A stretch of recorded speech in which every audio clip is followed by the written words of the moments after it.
Hello, YouTubers and tech lovers out there. Kshitij Kumar again here from Horizon Tech for You.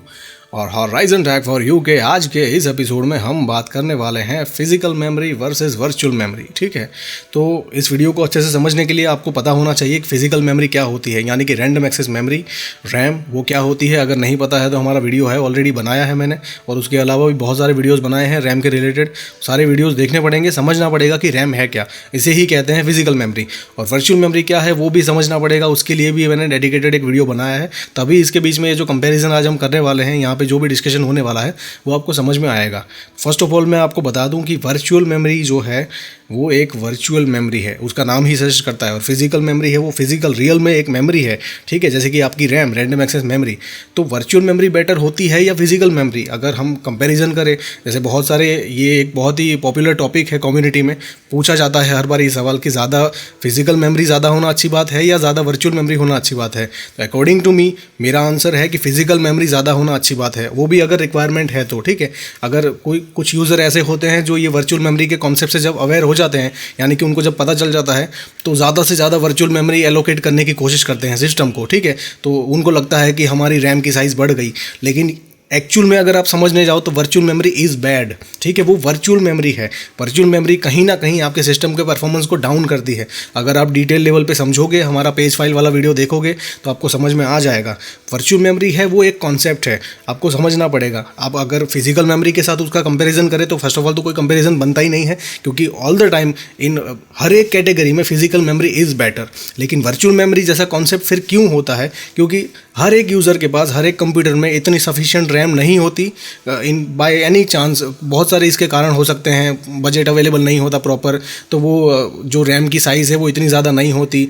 कई बार तो user को पता भी नहीं होता है कि उसका रैम का यूज़ कितना है और सिस्टम में उसकी रैम है कितनी। तो ऑपरेटिंग सिस्टम डिज़ाइन करने वाली जो कंपनियाँ होती है, उनको एक ऐसा कंसेप्ट अपने सिस्टम में रखना पड़ता है, ऑपरेटिंग सिस्टम में, जिसको कहा जाता है वर्चुअल मेमोरी। अगर मैं विंडोज़ की बात करूँ तो उसे पेज फाइल कहा जाता है, लिनक्स की बात करें तो उसे स्वैप पार्टीशन कहा जाता है, और अगर मैक की बात करें तो उसे वर्चुअल मेमोरी कहा जाता है।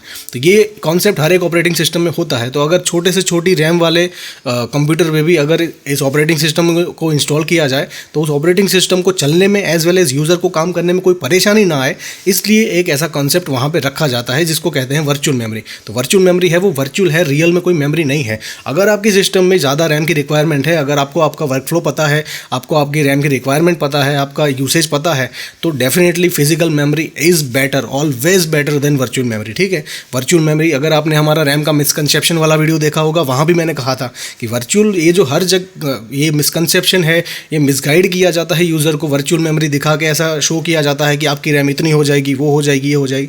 लेकिन जहाँ कहीं भी ये वर्चुअल वर्ड ऐड हो जाता है तो वर्चुअल मेमोरी में क्या होगा कि वो जो आपका कंप्यूटर है, वो आपकी जो सेकेंडरी ड्राइव है, सेकेंडरी मेमोरी जो भी होगी, हार्ड ड्राइव है, SSD है, SSHD है, उसमें से थोड़ा सा पोर्शन बोरो करेगा, और बोरो करेगा as a virtual memory use करने के लिए। ठीक है, तो टेम्पररी बेसिस पे वो आपकी रैम होने वाली है, परमानेंट बेसिस पे नहीं, टेम्पररी बेसिस पे। और वो भी वो जो सेकेंडरी मेमोरी है, मैंने बहुत सारे वीडियोस में कहा है कि अगर हम प्राइमरी मेमोरी यानी कि फिजिकल मेमोरी रैम और सेकेंडरी मेमोरी का कंपैरिजन करें तो RAM is far far far better than secondary memory. ठीक है, रैम का जो स्पीड है, डेटा ट्रांसफ़र रेट है, वो सेकेंडरी मेमोरी के मुकाबले 1000 गुना है। अगर ये कहूँ तो भी कम, मतलब ज़्यादा नहीं होगा, ये एप्रोप्रिएट है। तो ये जो कंपैरिजन है ये आपको कभी पहले तो करना नहीं चाहिए, लेकिन फिर भी हमारे बहुत सारे यूज़र हैं, उनको ये नहीं समझ में आता, इसीलिए मुझे ऐसे वीडियो बनाने पड़ते हैं और समझाना पड़ता है कि physical memory is always better than virtual memory. ठीक है, तो आपके दिमाग में ऐसा कोई मिसकंसेप्शन है कि हम वर्चुअल मेमोरी असाइन करके हमारे सिस्टम को चला लेंगे और हमें परफॉर्मेंस मिलेगा, हमारी रैम की साइज़ बढ़ जाएगी, तो ये सारे के सारे मिथ हैं